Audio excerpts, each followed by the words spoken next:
Salam sejahtera, salam sehat bagi kita semuanya.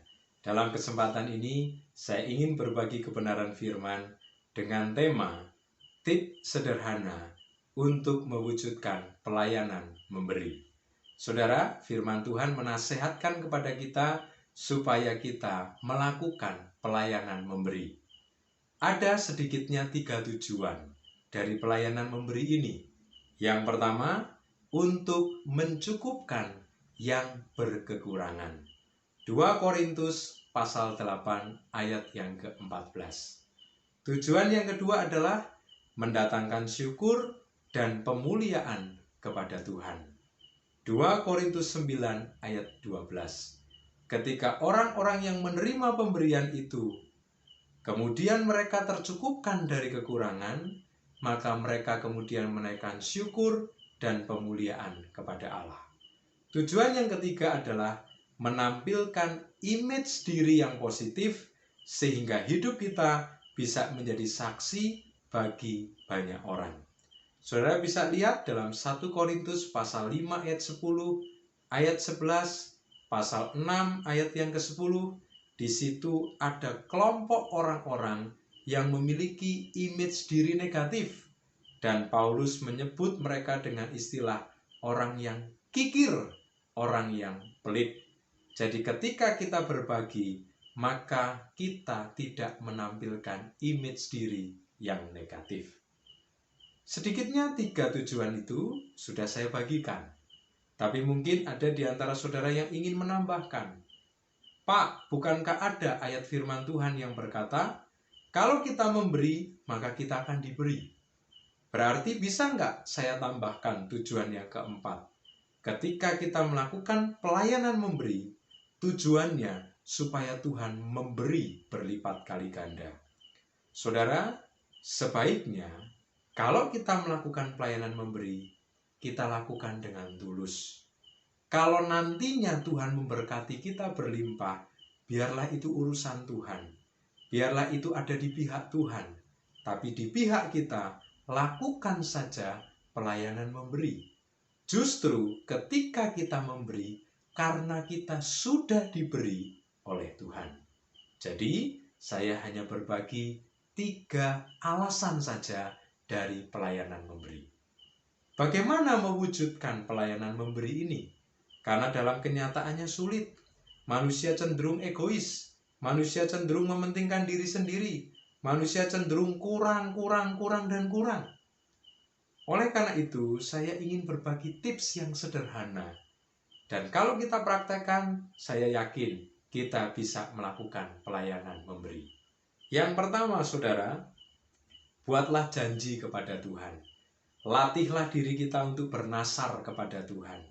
Kalau kita berjanji kepada sesama, kemungkinan kita bisa mengingkari. Tetapi kalau buat janji kepada Tuhan, dorongan hati nurani, kita pasti akan membayar janji itu. Ada 2 model nasar. Nasar yang pertama adalah kita berjanji kepada Tuhan sebelum berkat itu datang. Ada orang yang bernasar, Tuhan, seandainya aset saya laku dijual dengan harga bagus, maka sebagian saya akan alokasikan untuk berbagi kepada sesama. Ada juga orang yang bernasar ketika berkat itu sudah di tangan. Ketika berkat itu sudah diterima, dan itulah yang kami lakukan.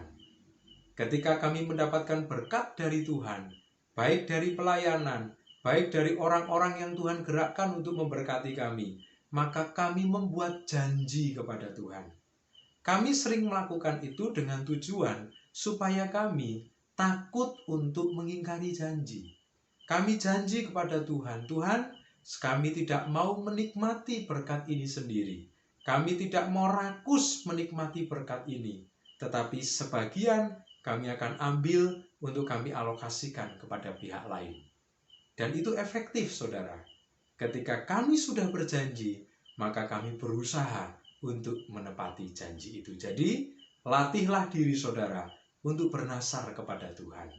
Buat janji kepada Tuhan. Yang kedua, saudara, buatlah dari perkakas-perkakas sederhana tempat untuk menabung. Misalnya dari kaleng, dari dos ya, dari kardus, dari tempat-tempat sederhana. Dan tempat atau wadah itu saudara bisa gunakan untuk menyimpan uang atau menyimpan beras atau menyimpan materi yang lain. Dan tujuan menabung itu adalah untuk berbagi. Dan saudara buat deadline waktu. Mau berapa lama saya menabung? Setelah itu kita buka tabungan kita bagikan kepada orang yang membutuhkan.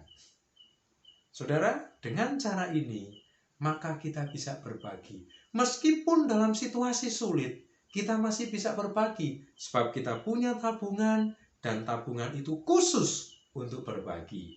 Saudara bisa buat lebih dari satu. Seperti yang kami lakukan, seperti yang saudara lihat di layar monitor. Di situ kami tulis calon-calon penerima dari perkakas-perkakas tabungan itu. Dan kami tetapkan waktu.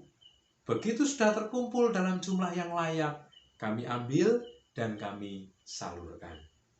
Cara yang ketiga, saudara, yaitu kita buat keputusan untuk materi-materi yang kita pakai, berapa lama kita akan pakai. Setelah itu, kita salurkan kepada pihak lain. Saya berikan contoh, misalnya pakaian yang saya pakai ini, saya harus buat keputusan. Mau berapa lama saya pakai? 3 tahun, 4 tahun? Setelah itu, saya harus masukkan kepada kategori barang bekas.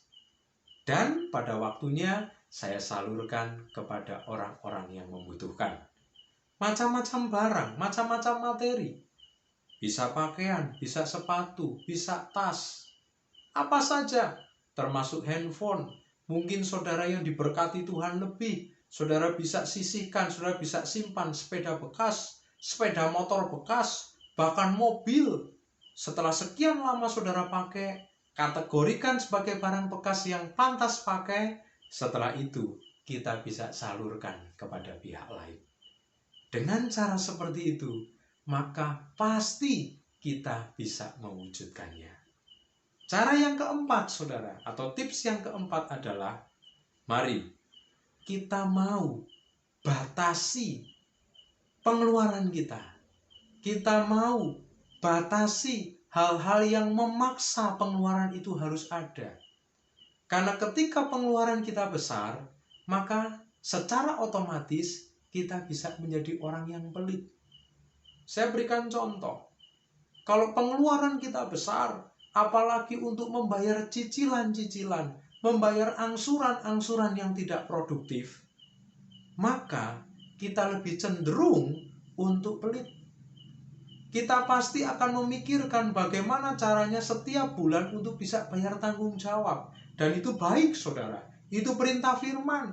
Kalau kita berhutang, kita harus bayar. Tetapi kalau angsuran kita terlalu banyak, jenis barang yang kita angsur juga banyak, maka kita cenderung akan pelit. Kita sulit untuk berbagi.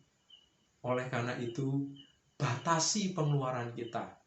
Batasi tanggung jawab terhadap angsuran-angsuran, cicilan-cicilan yang tidak produktif. Kecuali saudara membeli barang dengan cara diangsur, dan barang itu produktif, barang itu menghasilkan uang. Tetapi terhadap barang-barang yang kurang produktif, batasi supaya kita bisa berbagi kepada sesama. Demikian tips sederhana yang dapat saya bagikan. Itu pun sudah kami alami sebelumnya. Kami sudah praktekkan sehingga kami bisa bagikan kepada saudara-saudara semuanya. Selamat untuk mempraktekkan. Tuhan Yesus memberkati.